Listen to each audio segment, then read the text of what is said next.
Well, hello there. I am Drew Badger, the world's first and number one English fluency guide, and today I'm actually going to talk about beliefs. And this is something that you will probably not likely hear in an English lesson, and that's kind of a sad thing, but it's a very important thing to talk about. I actually sent a letter about this very recently to newsletter subscribers. And also, I was just talking with my wife about this because she's Japanese and is also improving her English in the same way that I'm learning Japanese. And so we were just talking about beliefs in general and how you think about the way you learn. And it's an interesting thing because a lot of people, they focus on the actual lessons, and it could be the same thing whether you're trying to learn a language or whether you're trying to develop any skill or even do something like start a business. And people are always interested in the kind of how-to information, but if their mind is not right, so this is an expression that just means that you're thinking about things in the right way, that you're feeling positive, that they're possible to do, because if you don't have that at first, then it doesn't really matter what you think. So when it comes to fluency, all of maybe the grammar or the vocabulary, all of these other things that you're learning, these are important. But without the right mindset, if you don't even believe it's possible to get fluent, maybe, you have certain beliefs yourself, or other people that struggle and they think, or they even say things, you can listen to their language, what they talk about when they say, I can't do something, like I can't get fluent because I don't live in an English-speaking country, or I'm like too dumb to learn. And this is, both of these things are things that I thought when I was first starting to learn languages, especially when I was in high school and trying to learn French, and then college and trying to learn Spanish there. Both of these I failed to learn, even though I tried. But yeah, I really did badly at both of those classes. I think I got maybe like D's or C's in them. Like I was able to do something just to pass the test, but I could never speak, and I still don't. I know a few words of French and a few words of Spanish as well, but I couldn't have any kind of conversation in those. And so I developed these beliefs that made me think, okay, like if I want to learn French, I couldn't learn it in my high school. I have to actually be living in France in order to do it. Or that maybe if I can't learn these languages, I'm just too dumb. Like there's really nothing I can do. I'm not the kind of person that can learn a second language. Now, when you think about these kinds of things, like it's important to try to reverse these beliefs. And so these are just called limiting beliefs. And it doesn't really matter, again, if it's for fluency or something else. But when you, again, think a certain way, that really is the truth for your own life. So if you believe something is not possible, then it actually isn't possible. But if you believe it is possible, you will likely find a way to do it, even if it's not perfect or exactly the way maybe you like to do something. So what I'd like to show you today is just a way to think about that. Before you're focusing, obviously your English is already pretty good. You can understand what I'm saying in this video right now. But if you still can't speak at that level, if you have any beliefs that are stopping you from doing that, hopefully I can help you reverse those in this video and get you thinking in a more positive way. So one of those beliefs is that you have to be living in a native English-speaking country in order to get, fluent in English, or you have to be around native speakers at least. So even if you're not in a native-speaking country, you have to be, at like a school with a lot of native speakers, or living in some kind of community, spending time around native speakers. Now, when I thought that it would be easy for me, okay, I failed French and I failed Spanish. Okay, I failed those languages, but now I'm going to Japan, and because I'm living there, I'm absolutely going to get fluent. And it just didn't happen that way. So even though I was trying, I tried everything I could, and I spent a lot of time trying to learn Japanese, I was still using the same traditional lessons and the ways that I was learning in order to get fluent, or just even to learn the languages for Spanish and French. And I wasn't able to do it living in Japan either. So even though I was in Japan, surrounded by lots of Japanese people, it didn't make much difference. Obviously, it's helpful if, you're learning in the right way, and that's what I really wasn't doing. So I was learning the traditional way, trying to use flashcards and grammar drills and, boring grammar tables. You've probably seen those before, where it's like go, went, gone, or whatever, that kind of thing. So you're sitting and trying to remember those things the way you would program a computer. But, life just doesn't work that way if you actually want to get fluent. So when I thought about that, it occurred to me, okay, so living in an English-speaking country, or in my case, living in Japan, wasn't the magic cure that I thought it would be.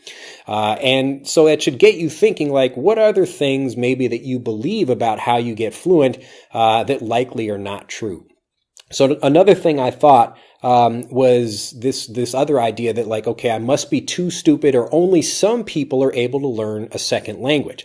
So I was thinking, okay, is it possible that maybe I could learn that? So I already failed to learn French and Spanish. If I want to learn Japanese, I must be able to reverse this, or I have to really switch this way of thinking so it becomes possible for me to do it. So after that, maybe I can start thinking about a better way to learn. But really, this way of thinking is important.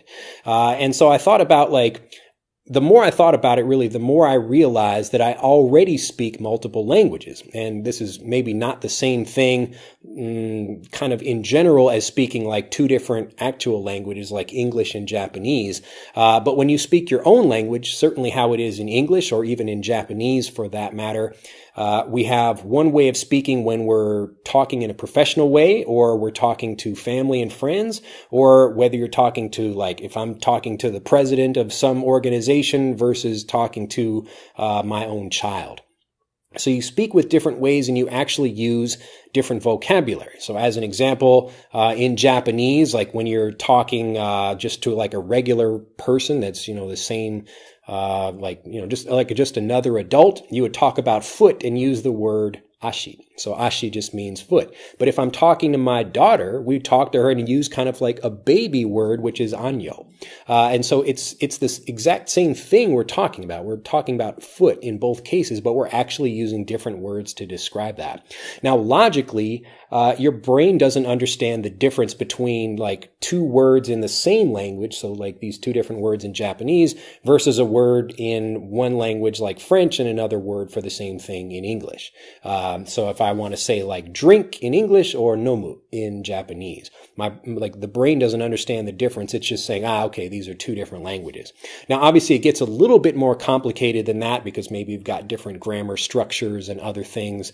But even for something that's similar, really the point here is that you actually do speak more than one language already, even if it's not, an exact different language, like it's from a different country or something like that. But you learn to speak in different ways with different words, maybe with different tones and expressions, that kind of thing, even within your own language. So when I thought about that, I was thinking, okay, wow, maybe I'm not stupid. If I can speak multiple languages within English, it's probably true that I can learn to speak a different language like Japanese. And hopefully you're seeing now as I'm talking about these things the fact that living in an English-speaking country is helpful. It's absolutely helpful if you can do it, but it's not necessary. It's much more important about how you learn, and that's why I do spend a lot of time on the videos on this channel talking about exactly how to learn the language, how to think and actually develop the habits that make you speak fluent English confidently. But I just wanted to give you a little bit of taste like that for this video because it is important to think about your beliefs because your beliefs are the foundation of everything. If you believe you can't get fluent, it doesn't matter how much you learn or even how you learn. It's more important first to think about, okay, do I really honestly believe it's possible to do something? And once you do, then you think about the how. So hopefully you can kind of use this and think about other limiting beliefs you might have. If you have more, put them down in the comments below. Let me know if you have any questions or concerns or other things where you're thinking, I wish I could get fluent, but I've got this problem. And more likely than not, there is somebody in the world or even right where you live that actually has that problem, but was able to get fluent anyway. So remember that your beliefs are very important, and that's what I'd like to leave you with today. So get your mind right, decide to think in a positive way about fluency. So even right now, I'm feeling a little bit sick, but I'm still excited to get here and to share this message with you because it's something, again, my wife and I were talking about, and it's an important thing. If you're not feeling excited about something, you're not going to really work hard and do the actual things you have to do in order to get fluent. Well, I will leave you there with that. If you have enjoyed this video and you want to learn more about these kinds of things, let me know. Do click that like button and become a subscriber to the YouTube channel if you haven't already.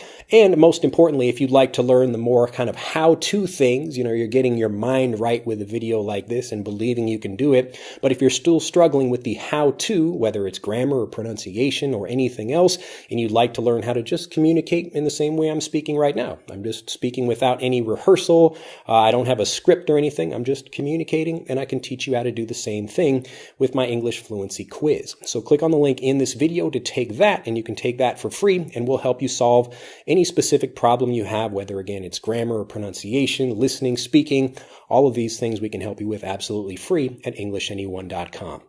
So click on the link in this video to take that, and I will see you in the next video. Bye-bye.